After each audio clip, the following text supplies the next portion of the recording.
Motif wanita dikeroyok satu keluarga di Pluit, korban dituduh pelakor hingga satu keluarga ditangkap.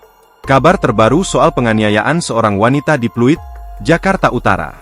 Diketahui, seorang wanita berinisial ER dianiaya di Jalan Pluit Selatan 2, Penjaringan, Minggu, 5 Januari 2024, sekitar pukul 1 waktu Indonesia Barat.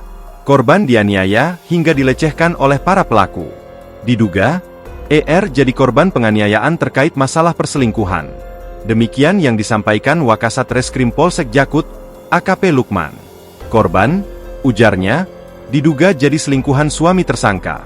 Duduk perkaranya itu pengeroyokan, diawali kecemburuan diduga dia, korban, selingkuh sama suaminya tersangka, ucap Lukman, dikutip dari tribunjakarta.com, Selasa, 7 Januari 2024. Meski begitu, hingga saat ini belum ada bukti yang mendukung perselingkuhan antara korban dan suami tersangka. Faktanya, kan belum bisa dibuktikan.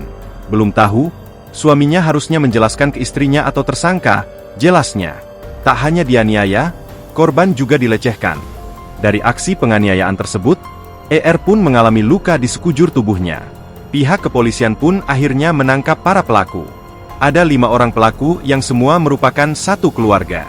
Kanit Resmob Satreskrim Polres Metro Jakarta Utara, AKP Wan Deni Ramona menuturkan, 5 orang tersebut ditangkap kurang dari 1x 24 jam setelah kejadian.